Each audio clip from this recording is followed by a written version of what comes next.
बिस्मिल्लाहिर्रहमानिर्रहीम, अस्सलाम वालेकुम। ज़ीक्यू स्पीक्स में खुश आमदीद। नाज़रीन, पाकिस्तान में ऑडियो और वीडियो लीक्स की दास्तान बहुत पुरानी है, लेकिन आज तक ये मालूम नहीं हो सका कि ये ऑडियो और वीडियो लीक्स करता कौन है। नाज़रीन, चेयरमैन तहरीक इंसाफ इमरान खान जब वज़ीर आज़म पाकिस्तान थे तो वज़ीर आज़म हाउस के अंदर उनकी एक ऑडियो लीक हुई जिसमें साइफर का जिक्र था। नाज़रीन, वज़ीर आज़म हाउस जिसका तहफ़्फ़ुज़ सिक्योरिटी इदारों की जिम्मेदारी होती है, ये उनकी नाकामी समझे या ये किस पर जिम्मेदारी डाली जाए कि उनकी ऑडियो लीक्स हुई थी। इसी तरह का एक मामला आजकल भी खबरों की जीनत है। 6 जजेस की जानिब से एक लेटर लिखा गया है जिसमें यह कहा गया है कि उनके घरों में, उनके बेडरूम्स के अंदर कैमरास मौजूद थे जो कि उनकी पर्सनल वीडियोस को रिकॉर्ड कर रहे थे। ये मामला अब आगे बढ़ा, इस पर हुकूमत ने भी एक्शन लिया और हुकूमत ने एक्शन लेते हुए अब एक कमीशन तश्कील दिया है और तसद्दुक़ हुसैन जिलानी साहब एक रुकनी मेंबर हैं उस कमीशन के जो कि इसकी सरबराही कर रहे हैं। ये साबिक चीफ जस्टिस रह चुके हैं और इनका माजी क्या रहा, ये कहाँ कहाँ पर तैनात रहे। इस चैनल पर आज दिन को एक वीडियो अपलोड की गई है जिसमें ये तमाम तफसीलात बताई गई हैं। आज की इस वीडियो के अंदर उबैदुल्ला सिद्दीकी मेरे साथ मौजूद हैं। हम उनकी राय जानेंगे और इस कमीशन पर क्या बाकी ऑपोजिशन की जमातों का एतमाद होगा, और पाकिस्तान के अंदर बहुत से ऐसे कमीशन बने जिनकी रिपोर्ट्स आज तक मंजर आम पर नहीं आई, तो क्या ये वैसा ही कमीशन होगा या ये कमीशन कोई फाल किरदार अदा करेगा। और तसद्दुक़ हुसैन जिलानी साहब जो कि साबिक चीफ जस्टिस भी रह चुके हैं और मुख्तलिफ कमीशंस के हवाले से उनको जब दावत दी जाती रही तो उन्होंने इनकार किया, लेकिन इस कमीशन की सरबराही के लिए उन्होंने अपनी आमादगी का इजहार किया और उनको फिर सरबराह बनाया गया है। तो क्या वो इस कमीशन के अंदर वो सवालात के जवाबात जो कि पाकिस्तानी अवाम भी जानना चाहती है कि आखिर कौन मुलव्विस है। इसमें दिलचस्प बात यह है और गौरतलब बात यह है कि इस बार जो खत लिखा गया है उसमें पाकिस्तान की सिक्योरिटी इदारों को मेंशन किया गया है और उन पर यह इल्जाम लगाया गया है कि उनकी जानिब से ये वीडियोस, निजी वीडियोस रिकॉर्ड की जा रही थी। उबैदुल्ला सिद्दीकी साहब, बहुत शुक्रिया आपके वक्त का। सबसे पहले तो ये फरमाइएगा कि जो आज कमीशन बना है जिसके तसद्दुक़ हुसैन जिलानी साहब सरबराह होंगे, जो कंडक्ट करेंगे इस तमाम तर कार्रवाई को, आप क्या देख रहे हैं कि इस तमाम तर सूरत हाल को लेकर हुकूमत कितनी संजीदा आपको लग रही है? देखिए, बुनियादी तौर पर हुकूमत की संजीदगी का इससे अंदाज़ा लगाया जा सकता है कि जैसे ही ये मामला हुआ तो फौरी तौर पर वज़ीर आज़म साहब भी मिलने गए काज़ी फ़ाइज़ ईसा साहब को, क्योंकि उन्होंने भी बिल्कुल भी इसमें आप कह लीजिए कि इतनी मोहलत नहीं दी थी हुकूमत को या बाकी लोगों को कि वो सोचें कि क्या करना। उन्होंने फौरी तौर पर फुल कोर्ट बुलाया, फिर अगले दिन वज़ीर आज़म मिले, शाम में फिर फुल कोर्ट हुआ। तो ये ज़रूरी था कि हुकूमत के ज़रिए से ये मामला हो, क्योंकि अगर काजी साहब की तरफ से या उनके लाइक माइंडेड लोगों की तरफ से ये इनिशिएट होता तो शायद इसमें ये गुमान किया जाता कि कोई टसल का मामला है या ये कोई पुराना स्कोर है जिसको सेटल करने के लिए कोशिश की जा रही है। तो शायद ये एक अच्छा वे आउट है, बेहतर वे आउट है कि एक कमीशन के ज़रिए हो। लेकिन ये कमीशन कितना एम्पावर्ड है, यानी तसद्दुक़ हुसैन जिलानी साहब के पास क्या इख्तियारात हैं, क्या आया वो सुप्रीम कोर्ट के एक जज की हैसियत से ये काम कर रहे होंगे, तमाम लोगों को बुला सकेंगे जिन्हें उन्होंने बुलाना है। दूसरा, जिन को वो बुलाएंगे क्या वो आएंगे भी, क्योंकि आपको याद होगा फैज़ाबाद धरना केस में जनरल फैज़ हमीद साहब को बार बार बुलाने पर वो नहीं आए और फिर बिल आखिर उन्होंने पेश होकर अपना जवाब जमा करवाया था। तो ये मामला वज़ारत दिफ़ा, वज़ारत क़ानून, सेक्रेटरी दिफ़ा, सेक्रेटरी क़ानून, ख़त्तो किताबत, इन सारी चीज़ों में उलझेगा भी। ये कोई इतना आसान और सादा नहीं है जितना आप और मैं इसको देख रहे हैं शायद। अच्छा, इसमें अपोजिशन के तहफ़्फ़ुज़ात भी मौजूद हैं। उबैदुल्ला सिद्दीकी साहब, पाकिस्तान तहरीक इंसाफ एक और मौक़िफ़ रखती है, उनकी जानिब से कहा जा रहा है कि फुल कोर्ट होना चाहिए था और फिर जिस तरह हमने देखा कि मौजूदा चीफ जस्टिस मीडिया पर ये समाअत उनकी नशर होती है, उस किस्म की एक समाअत होनी चाहिए थी। तो किस तरह ये तमाम तर लोगों को मुतमईन कर पाएगा ये कमीशन? बुनियादी तौर पर तो तहरीक इंसाफ को हर उस चीज़ पर एतराज़ होगा जो शहबाज हुकूमत करेगी। अब काज़ी फ़ाइज़ ईसा साहब भी अगर कमीशन बना देते या फुल कोर्ट होता और उसकी सरबराही चीफ जस्टिस साहब खुद कर रहे होते, तब तहरीक इंसाफ कौन सा मुतमईन होती।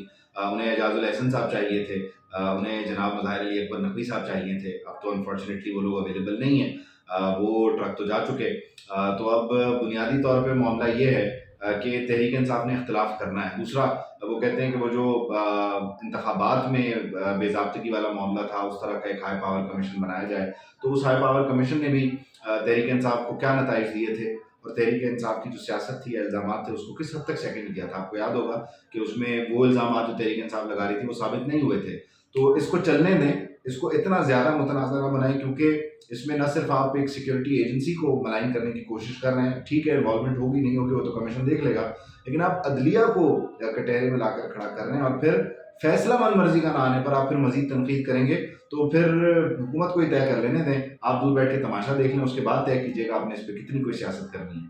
عبید اللہ صدیقی صاحب، ماضی میں آپ کو یاد ہوگا جسٹس شوکت عزیز صدیقی صاحب ایک تقریب کے دوران انہوں نے ایک خطاب کیا تھا جس کے بعد اس کے نتائج شاید ان کو بھگتنا پڑے تھے، اور انہوں نے بھی کچھ ایسے الزامات لگائے تھے۔ انہوں نے کہا تھا کہ جو بینچز ہوتے ہیں وہ ایک مخصوص ادارے کی جانب سے بنائے جاتے ہیں۔ آپ کو کیا لگتا ہے، اس سوال کا جواب تو نہیں ملا تھا، تمام تر کارروائی ہوئی، ان کو بڑا تاخیر سے انصاف تو مل گیا لیکن سوالوں کے جواب وہیں پر رہ گئے، تو یہ جو کمیشن ہوگا اس کمیشن میں بھی ہمیں کچھ ایسی کارروائی دیکھنے کو ملے گی کہ سوالوں کے جواب ادھورے رہ جائیں گے، یا اس بار مختلف ہوں گے نتائج؟ دیکھیں ذوق اس سارے معاملے کو نا آپ کو شوکت عزیز صدیقی صاحب کے ساتھ کنیکٹ کر کے دیکھنا ہوگا۔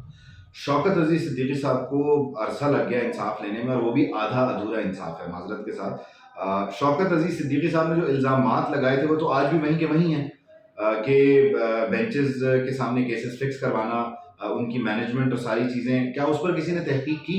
کیا جب شوکت عزیز صدیقی صاحب کو ریٹائرڈ جج کا عہدہ آپ نے دیا، یعنی ان کی مراعات بحال کر دی، ان کو ان کا ٹائٹل واپس کر دیا، تو کیا اس فیصلے میں کہیں یہ لکھا ہوا ہے کہ matter to be investigated further? یہ تو کہیں نہیں لکھا ہوا، وہ میٹر وہیں کا وہیں ویسے کا ویسا چھوڑ دیا گیا۔ یہ وجہ بنی ان 6 ججز کے خط لکھنے کی، کیونکہ یہ شوکت عزیز صدیقی صاحب کے اس فیصلے کی طرف دیکھ رہے تھے کہ کیونکہ قاضی صاحب بیٹھے ہیں، قاضی صاحب خود ان مراحل اور ان معاملات سے گزرے ہوئے، تو شاید وہ انویسٹیگیشن کا کوئی آرڈر دیں، شاید کوئی کمیشن بنے، شاید فل کورٹ بنے۔ لیکن جب وہ نہیں ہوا تو پھر یہ 6 ججز بھی کھل کر سامنے آئے اور انہوں نے بات کی کہ بھائی ہمارا بھی کم و بیش یہی مسئلہ ہے، اور شوکت عزیز صدیقی کا ریفرنس انہوں نے بار بار اسی لیے دیا کہ ان کے ساتھ بھی یہ ہوتا رہا، ہمارے ساتھ بھی یہ ہوتا رہا، تو صرف ہمیں سیکیور نہ کریں، ہمارے ساتھ 4 گارڈ کا اضافہ نہ کر دیں، یا ہمارے گھروں سے کیمرے نہ اتروا دیں، جو جڑ ہے جہاں سے یہ ساری چیز انیشیٹ ہو رہی ہے وہاں جائیے حضور، وہاں سے دیکھیے کہ ایسا ہوتا ہے تو کیوں ہوتا ہے۔ تو بیسکلی شوکت عزیز صدیقی اور 6 ججز، یہ بیسکلی 7 ججز کے الزامات ہیں، اور سب کا الزام ایک ہی ہے، ایک ہی ڈائریکشن میں ہے، اور سب کہہ رہے ہیں کہ بھائی اس دروازے کو بند کر۔ بالکل درست بات ہے۔ یہ فرمائیے گا یہ کمیشن کتنا با اختیار ہوگا؟ ان لوگوں کے نام جن کا نام لینے سے پر جلتے ہیں یا پاکستان کے اندر جرم قرار دیا جاتا ہے، کیا ایک ریٹائرڈ جج ایک کمیشن کی سربراہی جب کر رہا ہوگا تو ان لوگوں کو کیا بلا سکے گا؟ پہلی چیز تو یہ کہ تصدق حسین جیلانی صاحب کو آپ کو تھوڑا دیکھنا ہوگا اور سمجھنا ہوگا۔ بنیادی طور پر آپ کو یاد ہوگا، میری یادداشت جہاں تک میرا ساتھ دیتی ہے، مختلف انکوائریز اور کمیشنز کے لیے یا مختلف نگران سیٹ اپس کے لیے یا حکومتی معاملات کے لیے جب جب جیلانی صاحب کو انگیج کیا گیا تو جیلانی صاحب نے ہمیشہ کنارہ کیا اور کبھی بھی حامی نہیں بھری، کیونکہ وہ متنازع نہیں ہونا چاہتے تھے۔ اب شاید وہ یہ سمجھتے ہیں کہ یہ جو کمیشن ہے یہ ان کے اوپر ایک ان کی ایک آپ کہہ لیجیے کہ مورل ذمہ داری ہے، ان کے کندھوں پر بوجھ ہے ان کی فرٹرنٹی کا، کہ انہوں نے اس مرحلے کو ڈن اینڈ ڈسٹڈ کرنا ہے، تو اس لیے انہوں نے یہ ذمہ داری قبول کیا۔ اور آپ کو یاد ہوگا ابھی 2023 کا جو سیٹ اپ تھا نگران، اس میں بھی یہ بازگشت تھی کہ تصدق حسین جیلانی صاحب کا نام کنسیڈر کیا جائے، تو وہ ہمیشہ تنازع سے دور بھاگتے ہیں، چھوڑ دیتے ہیں اس چیز کو جس میں تنازع ہو۔ تو یہ کہ جیلانی صاحب نے کچھ سوچ کر اس کو ایکسیپٹ کیا ہے۔ دوسرا، اس کے با اختیار ہونے یا نہ ہونے سے متعلق تو بات تب ہوگی جب یہ کارروائی کرے گا۔ میں نے آپ کو پہلے بھی کہا کہ وزارت دفاع اور وزارت قانون کے درمیان خط و کتابت چلتی رہے گی۔ وہ کیونکہ ریٹائر ہو چکے ہیں، ان کو لکھا ہے، وہ ملک میں نہیں ہے، انہوں نے اپنا جواب وکیل کے ذریعے سیکرٹری دفاع کو دے دیا ہے، سیکرٹری دفاع نے وزارت قانون، تو یہ ایک کیا کہنا چاہیے بھول بھلیاں ہے کہ جس میں آپ کو مجھے الجھایا جائے گا، اور آخر میں جو کیمراز کی فوٹیجز ہوں گی یا جو دیگر بگنگ کے معاملات ہوں گے، کیا پتا وہ انہی کے پاس بھیج دیے جائیں چیک کرنے کے لیے جنہوں نے ان کو لگایا، کیونکہ ان سے زیادہ ٹیکنیکل ایکسپرٹیز تو ہے بھی کسی کی نہیں۔ اچھا یہ فرمائیے گا، پاکستان کے اندر جب بھی کوئی اس قسم کی خبر آتی ہے ہم دیکھتے ہیں کہ سوشل میڈیا پر وہ ٹرینڈنگ کی صورتحال اختیار کر جاتی ہے، لیکن یہ خبر اس حد تک ہمیں سوشل میڈیا پر دیکھنے کو نہیں ملی، خاص طور پر جب 6 ججز نے یہ خط لکھا تو ہمیں اس بڑی مقدار کے اندر وہ پوسٹ وہ ویڈیو نظر نہیں آئی سوشل میڈیا پر، اس کی کیا وجہ ہے؟ دیکھیں پہلے نا لوگوں میں وہ سائیکل میں جس طرح ہوا بھرتے ہیں نا، اس طرح ہوا بھر دی جاتی تھی اور لوگ جو ہے وہ چھلانگیں مار لیا کرتے تھے۔ پھر 9 مئی ہو گیا، پھر 9 مئی کے بعد بڑا کچھ بدل گیا، اور 9 مئی کے ہو جانے کے بعد اور چیزوں کے بدل جانے کے بعد جو معاملات ہیں وہ اتنے آسان اور سہل نہیں ہیں اب لوگوں کے لیے۔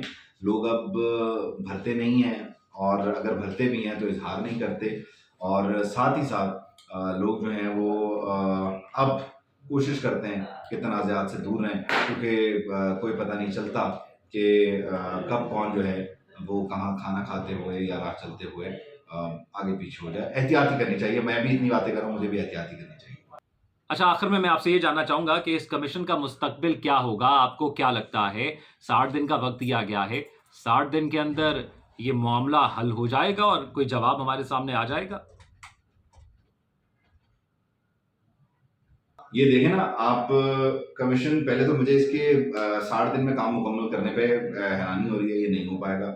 दूसरी चीज़ ये कि ये बहुत ज़्यादा भूल भुलैया, मैं अगेन कह रहा हूँ, एक वज़ारत से दूसरी वज़ारत, हाज़िर सर्विस, रिटायर्ड, फलाना ढिमकाना, ये चलता रहेगा। वो यहाँ नहीं है, वो पाकिस्तान से बाहर चले गए। उसके बाद अगर वैसे तो मुझे उम्मीद है जिलानी साहब इसे किसी न किसी मोड़ पर तो पहुँचाएँगे, वरना वो अलग ही हो जाएँगे। उनका अलग होना इसे मज़ीद मुतनाज़ा बनाएगा। लेकिन अगर वो किसी नतीजे पे पहुँच ही जाते हैं, तो फिर ये फाइल क्या हर जगह से अप्रूव हो जाएगी? क्या ये फाइल मुझे और आपको दस्तयाब होगी? क्या ये फाइल नेशनल टेलीविजन पे डिस्कस हो सकेगी? क्या इस फाइल पे डिस्कशन करने के लिए पाकिस्तान में एक्स खुला होगा? क्या इस फाइल पे डिस्कशन करने के लिए पाकिस्तान में जो फेसबुक है या दीगर सर्विसेज हैं वो खुली होंगी? व्हाट्सएप चल रहा होगा? कहीं वसी तर कौमी मफाद में जो शार्क्स हैं वो केबल पर हमला तो नहीं कर देंगी? मुल्क में इंटरनेट तो बंद नहीं हो जाएगा? तो कागज़ का तैयार हो जाना ज़रूरी नहीं है, कागज़ का मुझ तक पहुँचना और उस पर लिखाई जो हो उसका पढ़ा जाना भी बड़ा ज़रूरी है। तो अल्लाह करे ये दिन भी हम देखें, दरवाजे तो बंद हों।